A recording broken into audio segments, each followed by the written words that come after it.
Injector tuning is very important. Injectors are the lifeblood of the car.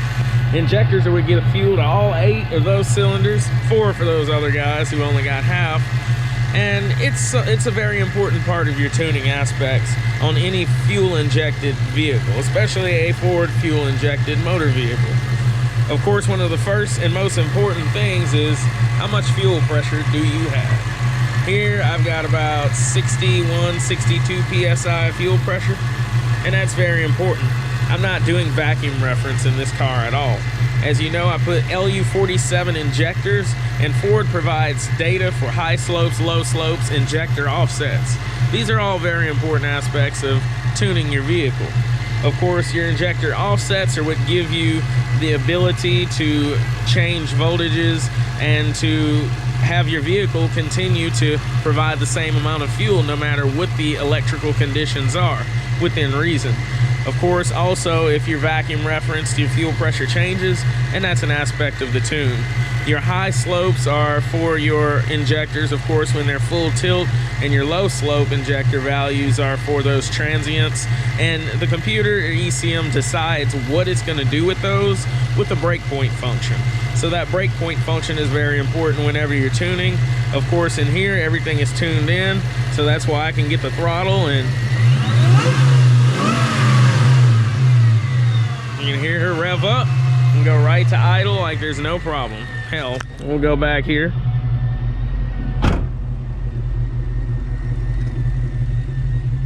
You can hear her just idle just as nice as can be. No problems.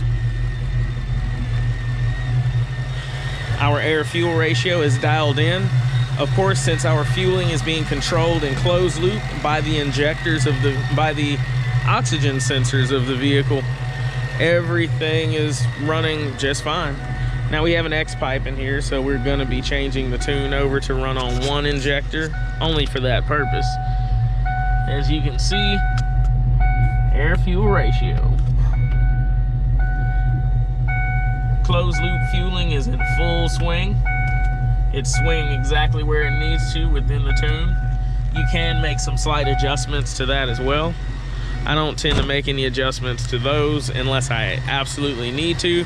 This is a forced induction setup, so I don't really want anything to be running any leaner than it needs to be, especially since this Kenny Bell is non-intercooled. Whenever you're trying to get your vehicle tuned, whenever you have a hardware combination, it's very important that you get with your tuner. You have to get with your tuner about this kind of thing. The reason I say that you need to get with your tuner is because different tuners have different requirements for the hardware that they're used to tuning or hardware that they know has issues. There's hardware out there that just doesn't work, and people throw these things on their car and it gets them nowhere.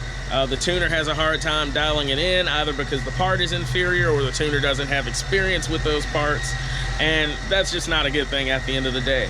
I preference Ford injectors, FIC, Injector Dynamics injectors, and I will tune Bosch injectors and different function pieces like that if I find that they're just on the vehicle and they're okay and everything's in good health. You have to understand that also there are fuel pumps in the mix.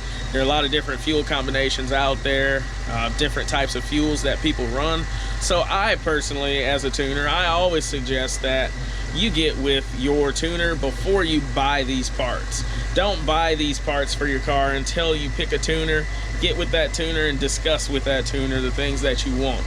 There's so many aspects out there for a vehicle, and there's so many combinations. Some combinations just don't work. Some parts are a hassle, and honestly, we won't always deal with them. I'm reluctant to do a lot of nitrous setups. I won't fool with nitrous unless I know the person who has the nitrous setup has every single thing that it's supposed to have, from staged injections, switches, and all that. We don't want any little manual switch in there. You're just hitting nitrous at any old time. I don't tune like that, and I'm very picky on what I'll actually touch or any car that I'll fool with when it comes to that. So, on this vehicle, as you know, those 47-pound injectors were brand new. They were going to go on the Marauder, but this vehicle, the Cobra, needed them a lot more. So I went ahead and I put them on here. We got everything dialed in, and they work great. Hell, you can hear them clicking away and just hear all the clickety-click, clicks of the injectors.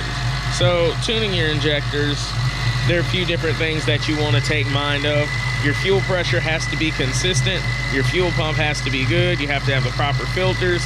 What type of fuel are you going to be running? Are we going to be running E85? Are we going to be running gasoline? All of these aspects are important to the tune and the injector adjustments in the ECM on that vehicle, as well as fuel compatibility. Because some people are running methanol, race gas, and even just there's so many combinations out there. I'm not going to get deep off into that. You should ensure that the fuel setup is proper.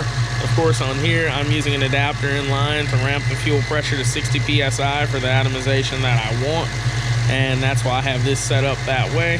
And the vehicle is running very well. There's pretty much no issues with this vehicle at all. And anything else that I've got, we're just doing the final dial in on it. Looking over everything at this point, if you want to get the best tune and you want to get the most stable tune, you want to ensure that the hardware combination you have matches what you tell your tuner. It makes life for your tuner so much easier, and it makes your vehicle run so much better. If you can't do this, if you're not able to provide this, then I definitely suggest making all efforts to do so, or find a part that is the right combination to make that transition to whatever new parts you need to install for your hardware and you know, boost needs or naturally aspirated needs. Get those to your tuner, get that information out there, and at the end of the day, make something that goes fast and beats a lot of people.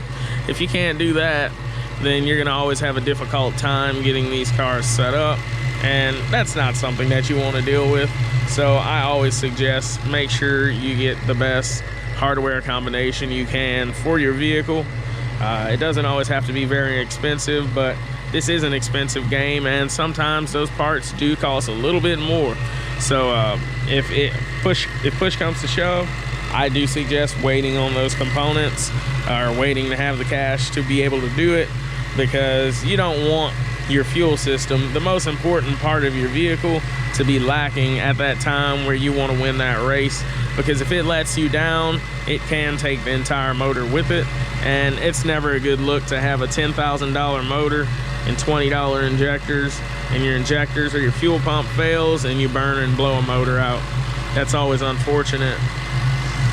Anywho, guys, if you have any questions or comments, it's just a thing that I wanted to share out there with you all.